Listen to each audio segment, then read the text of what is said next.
జనరల్‌గా నేనెప్పుడు మా అమ్మ వాళ్ళ ఇంటికెళ్ళినా సరే, ఏదో ఒక కేక్ చేసి వాళ్ళ కోసం తీసుకెళ్ళడం నాకు అలవాటనమాట.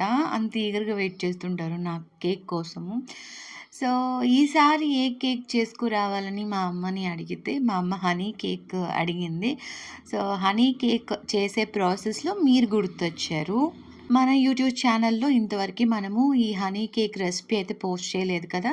సో, వీడియో తీసి మీకు కూడా షేర్ చేద్దామని చెప్పి నా బిజీ షెడ్యూల్‌లో కూడా నేను వీడియో అయితే తీశాననమాట.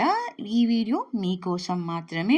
సో, వీడియోని ఫుల్‌గా చూసి నచ్చితే ట్రై చేసి ఆ రెసిపీని మీరు కూడా నాకు ఎలా వచ్చిందో కామెంట్స్‌లో చెప్పండి. చాలా బాగొచ్చింది. నాకు నచ్చింది.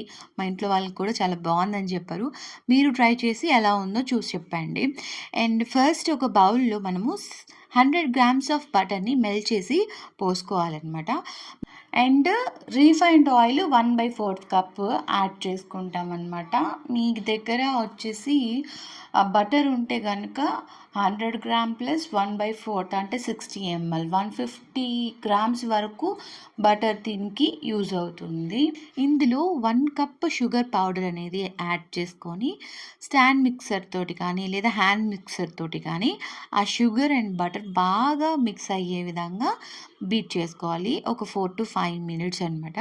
బీట్ చేసుకున్న తర్వాత ఇందులో నేను పైనాపిల్ ఫ్లేవర్ అనేది యాడ్ చేసుకుంటున్నాను. మీ అందరికీ ఒక చిన్న సీక్రెట్, ఎప్పుడైనా మీరు చేసే ఎగ్ కేక్స్‌లో, ఎగ్ స్పాంజెస్‌లో ఎగ్ స్మెల్ ఎక్కువ వస్తున్నట్టు ఫీల్ అనిపిస్తే, మీరు ఆ స్పాంజ్‌లో వెనిలా ఎసెన్స్‌కి బదులుగా పైనాపిల్ ఎసెన్స్ అనేది యూజ్ చేయండి.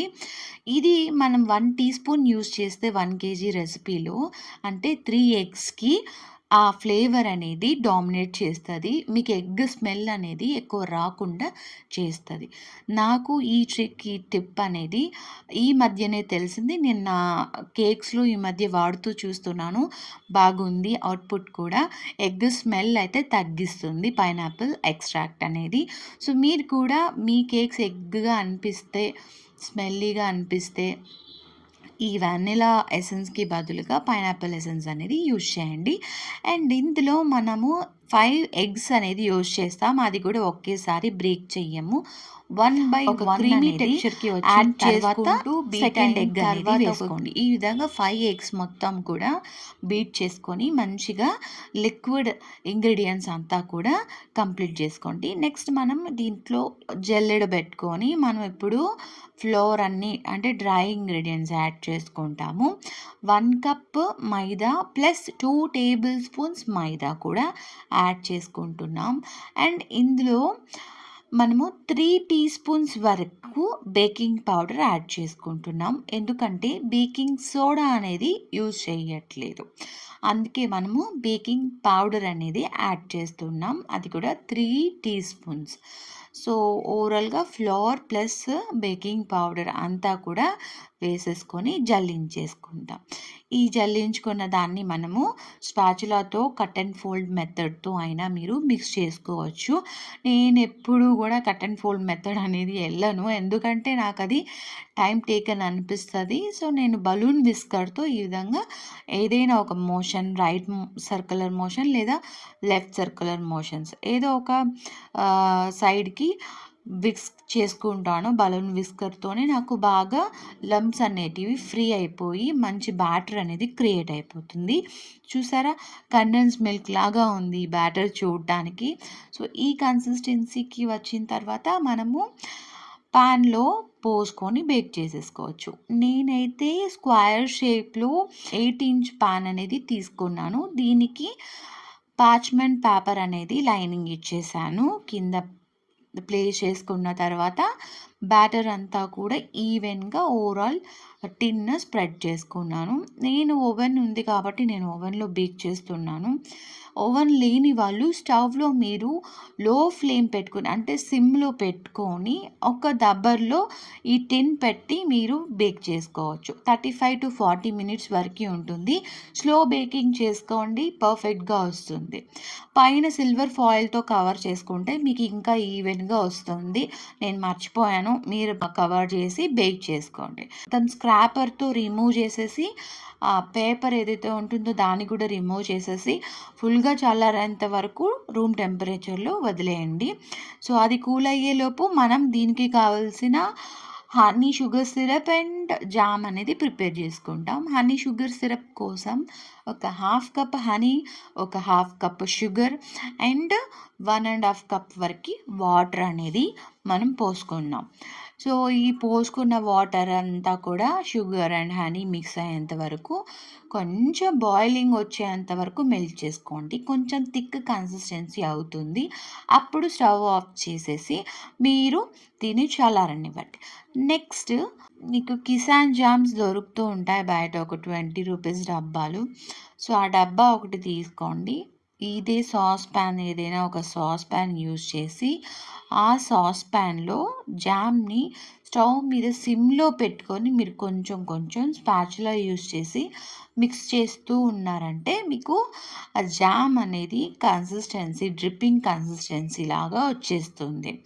సో అలా వచ్చిన తర్వాత స్టవ్ ఆఫ్ చేసి పక్కన పెట్టేయండి.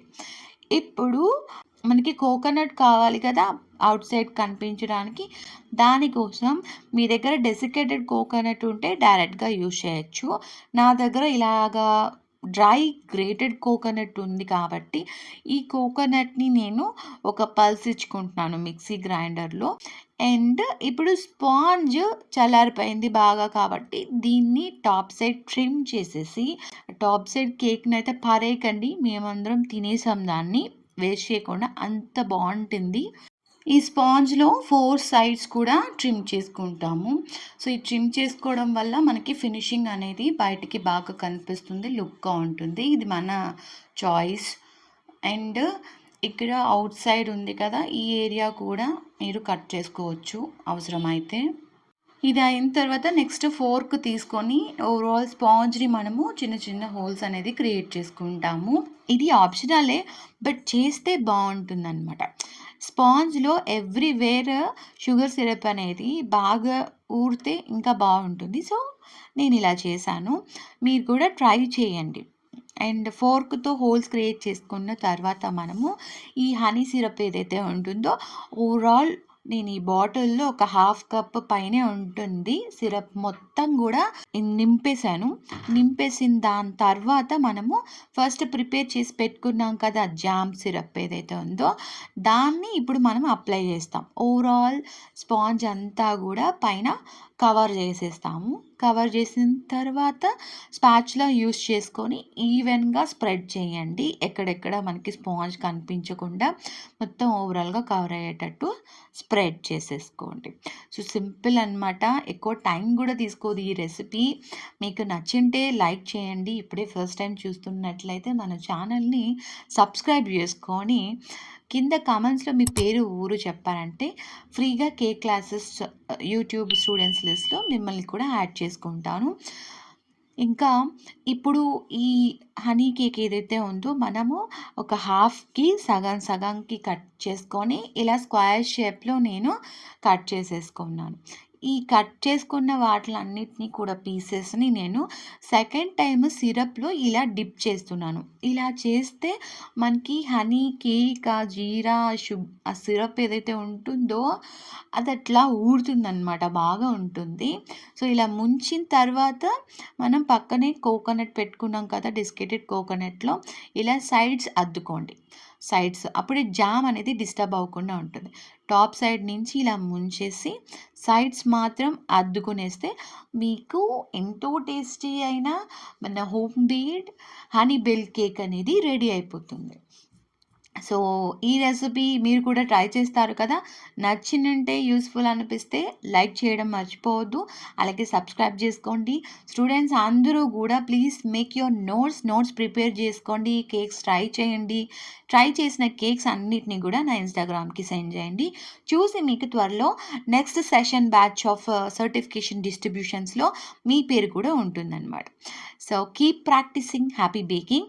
ఇప్పుడు నా దగ్గర ఇంట్లో బటర్ క్రీమ్ అనేది కొంచెం మిగిలిపోయి ఉండేదనమాట. రీసెంట్‌గా ఒక కేక్ చేసింటే. సో, ఆ బటర్ క్రీమ్‌ని నేను ఇష్టం వచ్చిన నాజిల్ ఏదో ఒక నాజిల్ యూజ్ చేయండి. మీ ఇష్టం అది. So, 2 types of nozzle use చేసి నేను క్రీమ్ అంతా కూడా ఈ విధంగా చిన్న చిన్నటిగా పెట్టేసుకున్నాను.